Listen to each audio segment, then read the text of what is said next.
네, 그 세 번째로는 철학. 철학은 이제 우리가 서양에서는 플라톤에서 그 시뮬라크를 기본으로 갖고 있는 것이고, 동양에서는 이제 장자의 호전몽이나 이상 세계에 대한 부분들, 자연동화 사상 이런 것들을 아마부터 시작된 것 같고, 세 번째는 이제 선행. 도대체 그러면은 뭐 가상현실이라는 용어는 누가 줬어? 아니면은 뭐 이것에 대해서 초창기 기술은 근데 도대체 누가 개발한 거야? 예술 분야에서는 이걸 어떻게 활용했지? 이런 부분에서 굉장히 많은 연구자들이 있지만 대표적인 분 세 분을 오늘 좀 말씀을 드릴까 합니다.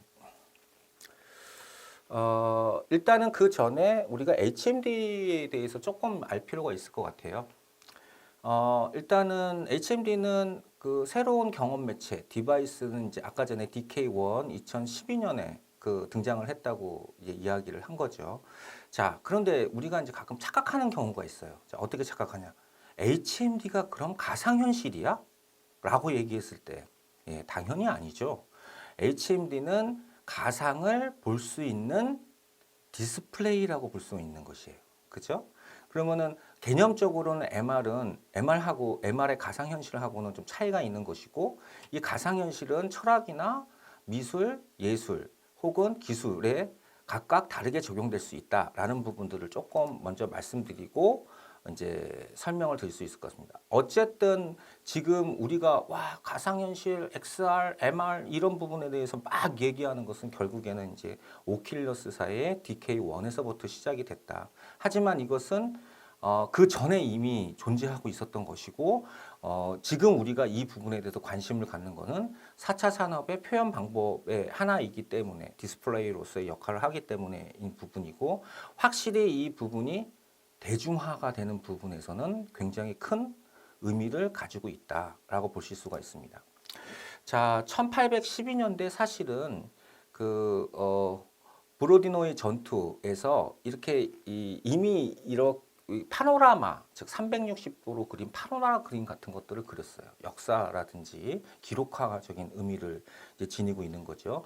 가상현실에 대한 초기에 대한 시도는 19세기 360도 벽화, 파노라마 그림으로부터 시작이 됐고 사실 이 이후에도 지금 오큘러스사의 DK1 혹은 우리가 HMD라고 그러는 것이 기술적 체계가 아니더라도 인간의 시각적인 부분들을 활용해서 우리가 이렇게 입체물을 볼 수 있는 카드보드 형태의 그 HMD는 이미 존재하고 있었다라고 보실 수가 있습니다.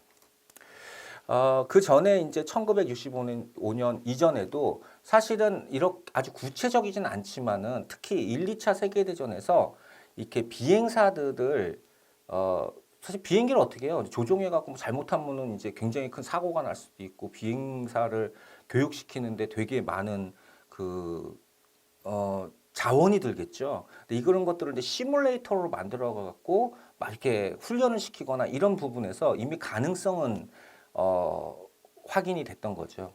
아마 그 과학적으로 이제 물론 여러 과학자들이 이 부분에 대해서 도전을 했지만 저는 이반 서덜랜드라는 이 교수님이 굉장히 의미 있는 이야기를 했다라고 생각을 해서 오늘 조금 소개를 할까 합니다.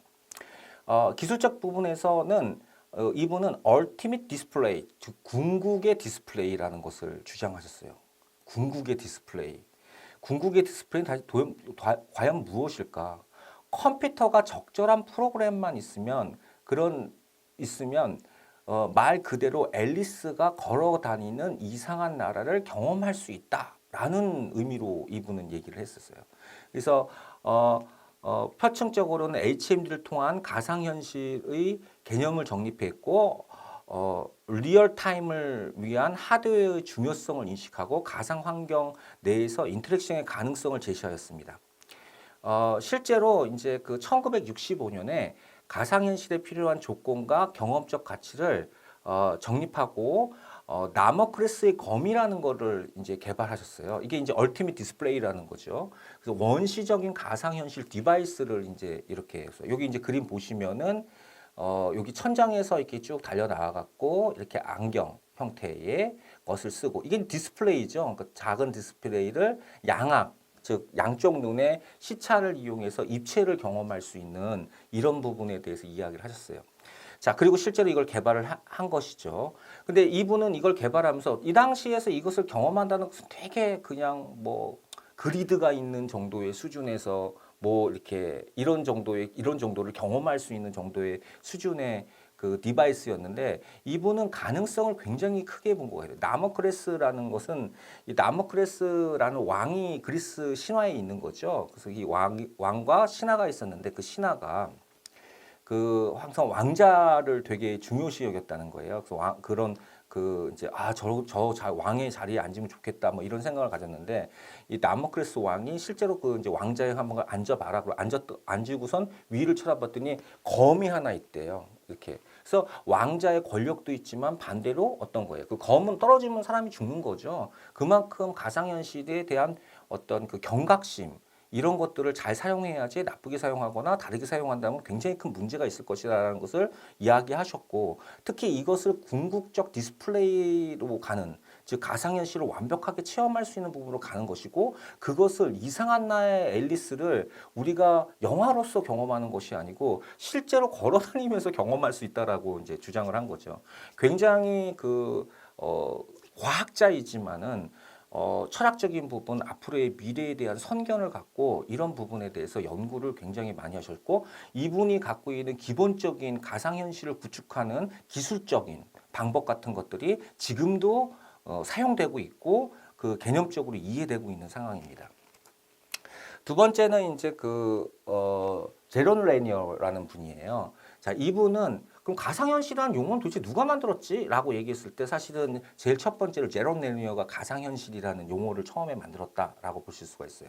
이분은 최근에 책이 나왔는데 2019년에 가상현실의 탄생이라는 책이 있어요. 혹시 이제 도서관이나 이런 데서 기회가 되시면 한번 이렇게 훑어보시면 좋을 것 같은데 이분은 이제 그 가상현실을 자기가 생각하게 된 그 내용이 약간 이제 이분이 히피 같은 생활을 많이 하셨대요. 그래서 이제 이렇게 우리가 경험을 얻는 거죠. 광활한 사막에서 별과 같이 이렇게 있을 때 그것이 실제 사실인지 아니면 환상적인 것인지 이런 것들에 대해서 이제 조금 이제 그 가상현실에 대한 부분 그리고 이분이 어떻게 가상현실에 대한 용어 같은 것들에 대한 가상현실에 대한 정의 같은 것들을 한 54개 정도로 정리를 해갖고 이렇게 제안을 했죠.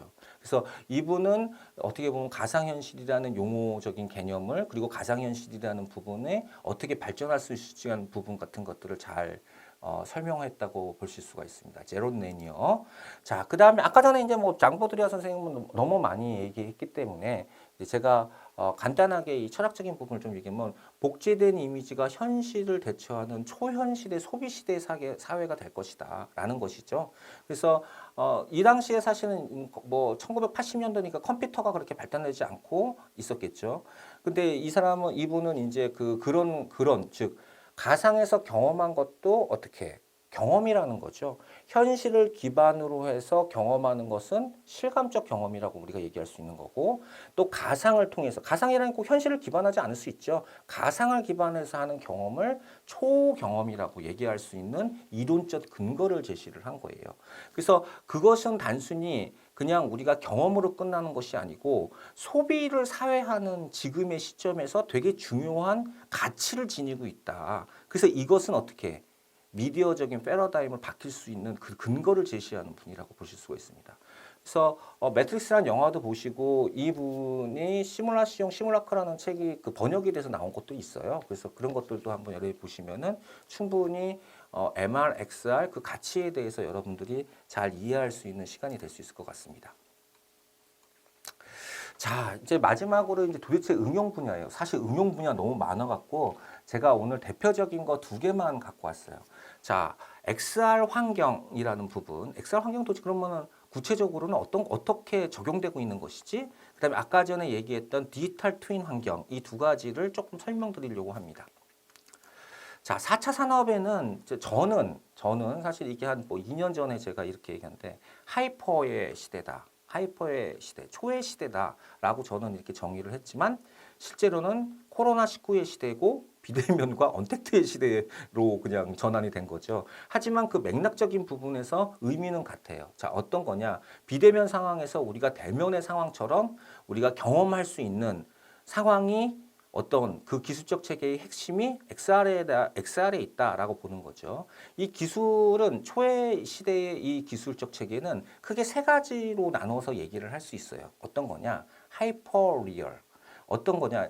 아주 현실보다 더 현실 같은 것들을 만드는 것이에요. 지금 최근에는 이제 멀처 휴먼이라는 개념들이 많이 나오기 시작을 했어요. 그 볼륨 매트릭도 많이 나오고 뭐 카메라 뭐 150대로 찍어갖고 막 또 깊이를 찍을 수 있는 뭐 포토 스캔이라든지 이런 것들을 통해서 가상에서 현실보다 더 현실같이 막 뭔가를 만들고 있는 이런 상태를 의미하는 것이고 이것은 어떤 걸까요? 우리가 그것을 경험할 때 더 사실 같은 경험을 주기 위한 하나의 그 표현이라고 볼 수가 있는 거죠.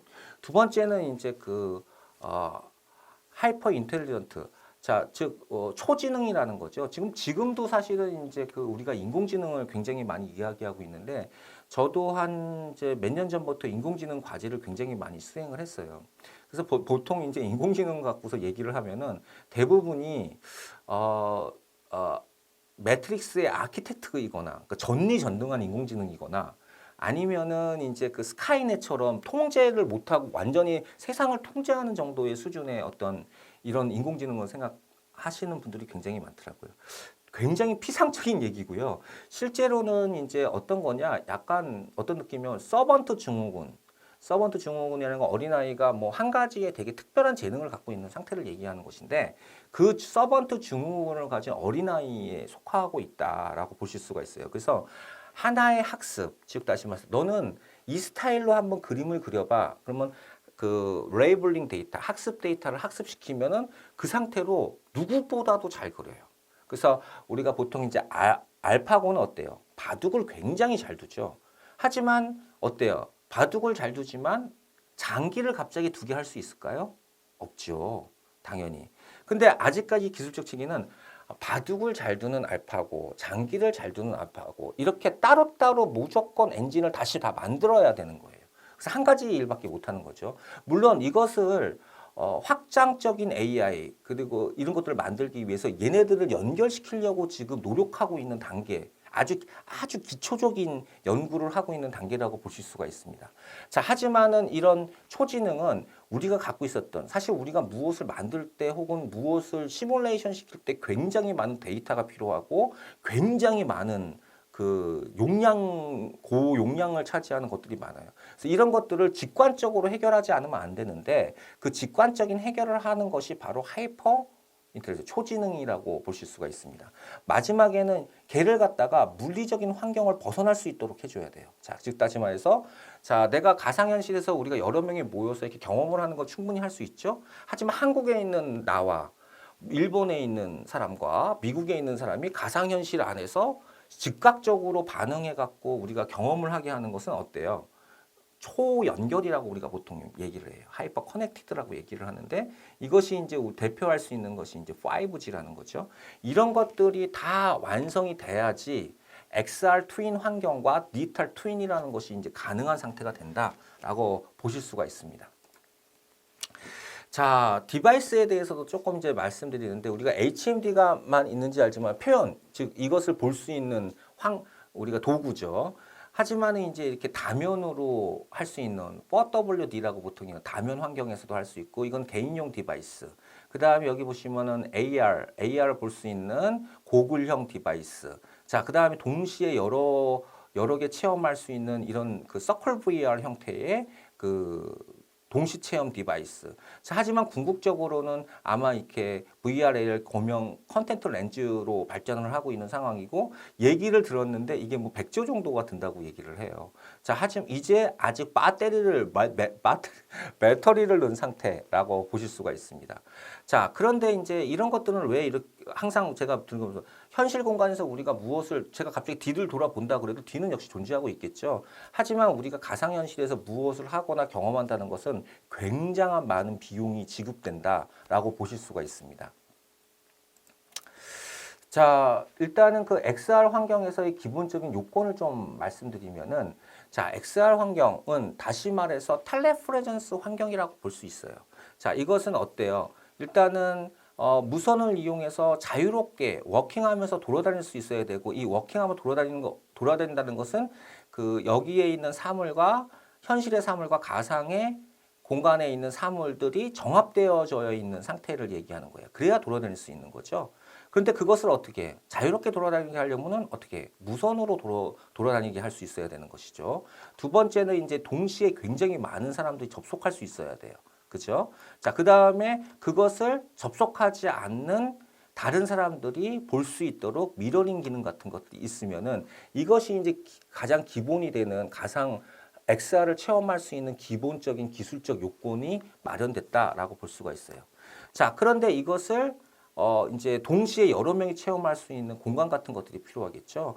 자, 이거는 이제 홍익대학교의 그 홍문관 로비층에 구성되어 있는 서클 VR이라는 시스템이에요. 그래서 지금은 10명이 동시에 접속이 가능하고 동시에 접속이 가능하다는 것은 가상현실에서 접속한 사람들이 어떤 행동을 하는지, 무엇을 하는지를 알 수 있는 상태가 돼야 되는 거예요. 자, 그 다음 그 동시에 체험하는 것들이 여기 위에 있는 이제 너블로 된 그 미디어를 통해서 다른 간접 체험자가 체험할 수 있는 이런 상태로 완성이 될 수 있습니다. 자꾸 여기서 끝나냐? XR 기술은 여기서 끝나지 않고 XR 기술이라는 것은 일단은 이것을 어떻게 체험하는지를 먼저 영상으로 좀 확인하고 이렇게 이제 만들어 가상을 체험할 수 있는 동시에 여러 명이 가상을 체험할 수 있는 시스템에서 이것을 이제 XR 기술을 통해서 텔레퍼레전스 환경을 구축하는 내용으로 좀 설명을 드릴 텐데 먼저 이제 어떻게 체험을 하는지를 좀 보도록 하겠습니다. 간단하게.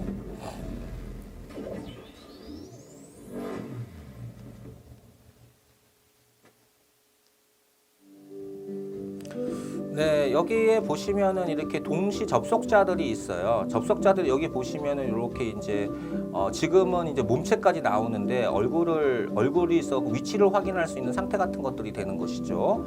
자, 그리고 이게 체험하고 있는 상황에서 이 체험을 주변에 있는 간접 체험자들이 이렇게 체험할 수 있는 상황이 되는 거예요. 이게 동시 접속이라고 보통 얘기를 해요. 자, 근데 여기서 끝나지 않죠. 자, 어디서 끝나냐? 저희가 이것을 만든 것은 하나의 공간에다가 얘를 설치하려고만 만든 것이 아니고, 자, 뉴욕에 있는 소호 거리에 그 미술관에다 이거 똑같은 것과, 그 다음에 중국의 베이징에, 그 다음에 일본에 이런 데에다가 다 만들려고 그랬던 거예요. 자, 이걸 만들면은 어떤 상황이느냐? 물리적인 거리를 넘는 거죠. 가상의 공간에서 모두 모여서 체험하거나 경험할 수 있고 소통할 수 있는데 이것을 우리가 보통 이제 텔레퍼레전스 환경이라고 얘기를 해요. 자, 이것이 현실의 물리적인 환경을 넘어 즉 확장된 현실로 갈 수 있는 첫 번째 단계라고 볼 수가 있는 거죠.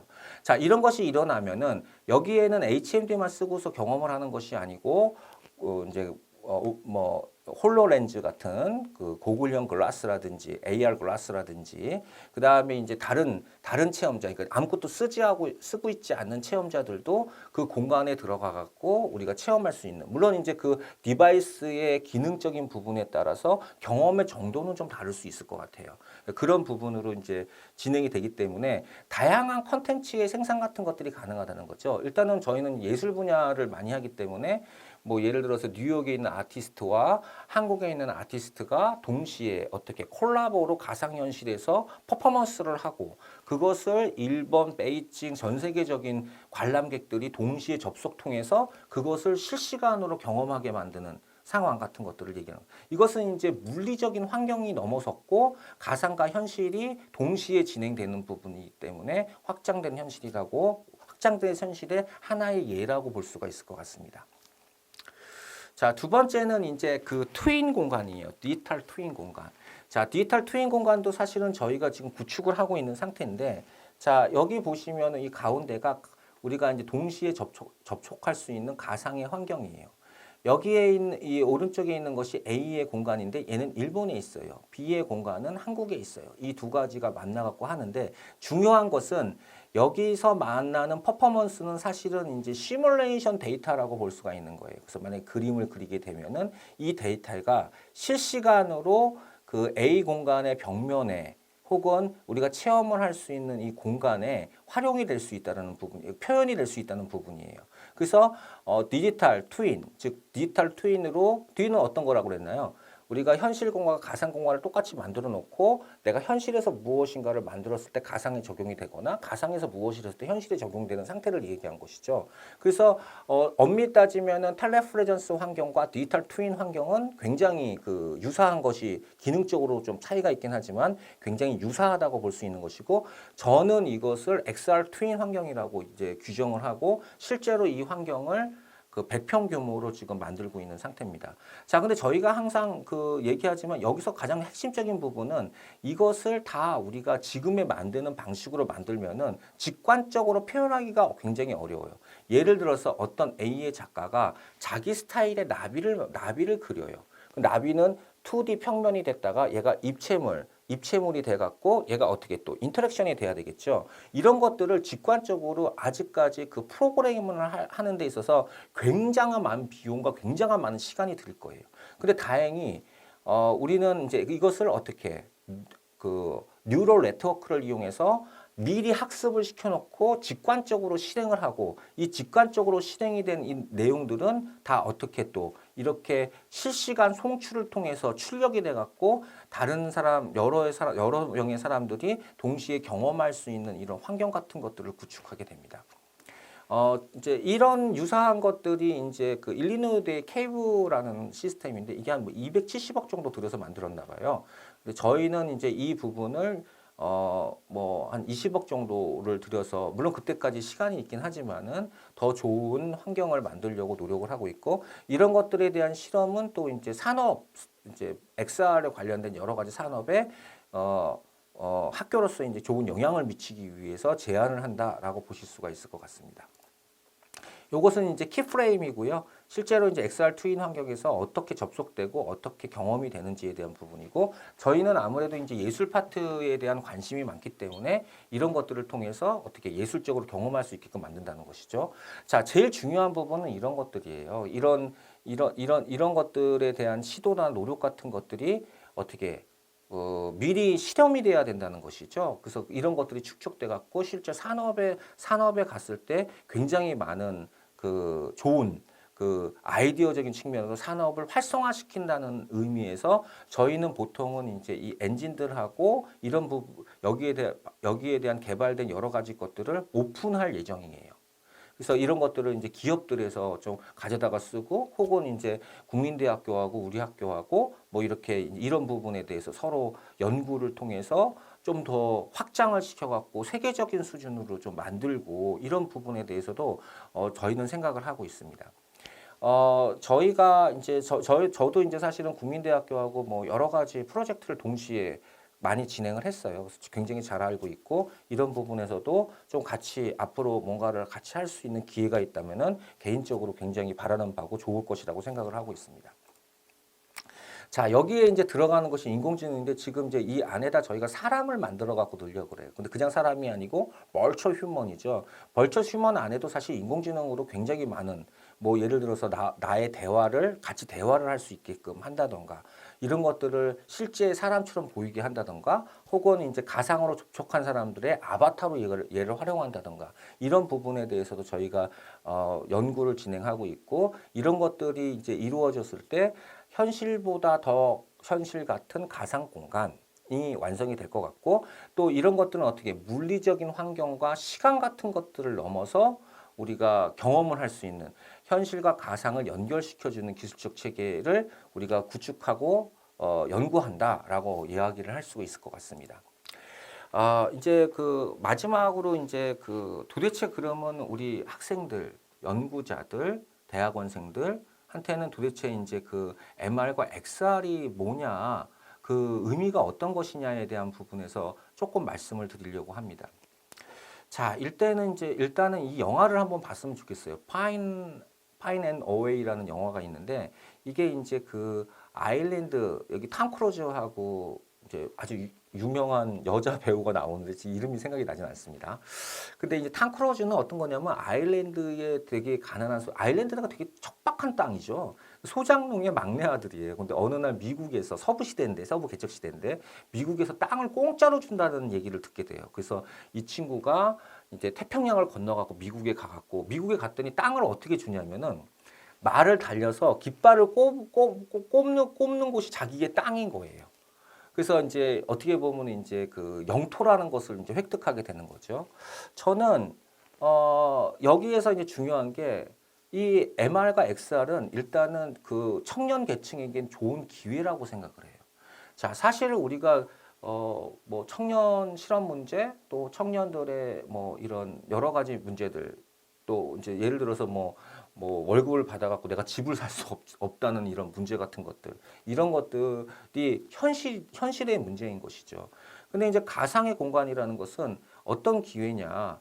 일단은 지금 여기 XR 분야, MR 분야는 아직 초창기의 단계예요.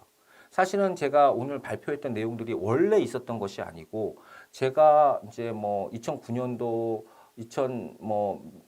2000년도 중반쯤에서 이제 이런 분야에 대한 연구들을 진행을 했고 그런 것들을 이제 쌓아서 축적한 부분들을 이제 오늘 강연을 통해서 말씀을 드리는 거예요. 그래서 누가 이것이 써져 있거나 이러지 않다는 말씀인 것이죠. 그래서 이게 왜 기회가 될 수 있냐? 이것은 이제 뭐 저도 뭔가를 배웠을 때 스승이라는 것이 있을 수 있는데 사실 이 분야에는 본인이 이제 그냥 뭐 아무도 없는 그 황망한 사막에서 그 길을 내고 있는 단계의 사람이라고 얘기할 수 있습니다. 그래서 굉장히 큰 본인한테의 기회가 될 것이고 그렇다는 말이죠. 이제 두 번째는 이것은 이제 그냥 가상현실 MR, XR은 어떤 거냐? 이건 하나의 이제 영토에 가까운 상황이에요. 그래서 여기 이제 그 탐크루즈가 뭘 갖고 사냐면 이제 그러니까 미친 야생마를 사게 돼요. 근데 그 야생마는 사실은 뭐냐? 기술이라는 거죠. 그것이. 기술이고 그것이 컨텐츠라는 것이죠. 그 컨텐츠를 통해서 어떻게 가상의 영토를 확보하는 상황이 일어나는 것이고 우리가 그 모들리아 선생의 이론대로라면은 현실과 가상이 구분되지 않는 시대에서는 가상 또한 하나의 좋은 영토로서 의미를 가질 수 있다. 이렇게 이야기를 할 수가 있습니다. 자, 그 다음에 지금은 어떤 거냐? 초창기 단계이기 때문에 본인이 정한 분야에서 열심히만 한다면은 넘버 원이 될 수 있는 확률이 되게 많아요. 이건 어떤 거냐면은 원래 예를 들어서 이제 저도 이제 그 공간 디자인이라는 걸 전공한 사람인데 공간 디자인은 한국에 있는 건가요? 그렇지 않죠. 디자인 자체가 이제 서양을 기본으로 해서 우리가 공부를 해서 그래서 항상 이제 우리가 공부를 할 때 서양을 자꾸 쳐다보고선 뭐 새로운 게 나오나 이렇게 생각을 많이 해요. 자, 근데 이거는 오히려 우리가 좀 가까운 게 그 미디어 아티스트 백남준 선생님을 기본으로 원료로 삼는다고 해서도 전혀 문제가 되지 않는 상황이고 특히 한국은 IT 기술이라든지 여러 가지 이런 부분에 대한 발전 같은 것들이 굉장히 많이 되고 실제로 컨텐츠적인 부분에서는 국외와 국내를 별로 비교하지 못합니다. 그냥 이제 뭐 거의 같은 수준에 있다라고 얘기할 수 있는 것이죠. 그래서 좀 이런 새로운 세계, 물론 이제 아무런 지표도 없고 길도 없지만 본인 스스로가 이것을 어떻게 개척해 나가면서 본인 스스로가 본인의 이름이 남을 수 있는 아마 좋은 학문적인 방향이라고 저는 생각이 들고 그래서 그 청년 계층에게 이 XR, MR에 대한 부분에 대한 관심을 많이 갖고 이 부분에 아주 좋은 우리 학생들이 참여하셔갖고 산업의 발전에 있어서 기여를 할 수 있는 부분이라고 생각이 듭니다. 그래서 항상 관심을 좀 가져주시고 보시면 좋을 것 같아요. 이 영화도 한번 여러분들이 보시면 좋을 것 같습니다. 네. 지금까지 이제 XR에 관련된 부분에서 우리가 미디어 패러다임에서 이제 얘기를 좀 나눴습니다. 자, 결과적으로 이것이 이 MR, XR이라는 것이 미디어적인 관점에서 어떤 특이점으로 작용한다는 거죠. 여태까지 미디어는 굉장히 큰 의미를 지니고 있고 가치가 있지요. 그런데 그것은 메시지의 전달에 불과한 것이고 이 MR과 XR은 어때요? 경험이라는 것을 기본으로 해서 현실과 가상을 연결하고 그것을 확장된 현실로 우리가 경험하게 해줄 수 있다는 것은 그냥 미디어적인 메시지를 넘어서 훨씬 더 가치 있는 것이다 라고 말씀을 드릴 수 있을 것 같아요. 자, 이것은 굉장히 초창기적인 단계이고 여러분들이 연구를 하면 연구자로서 아주 좋은 이름을 남기거나 혹은 이것을 통해서 뭐 여기 지금 제가 설명하지만은 이제 뭐 뭐 멀처 오디오 같은 거, 뭐 이거 외에도 뭐 예술, 뭐 군사, 교육, 엔터테인먼트에 고르게 지금 다 작용을 하고 있다는 거고 굉장히 많은 사람들이 필요하다는 사실입니다. 이 부분에 관심을 갖고 여러분들이 참여를 하셨으면 좋겠습니다. 자, 엑살과 그 미디어 패러다임에 관련된 부분에서 이상으로 강연을 마치도록 하겠습니다. 감사합니다.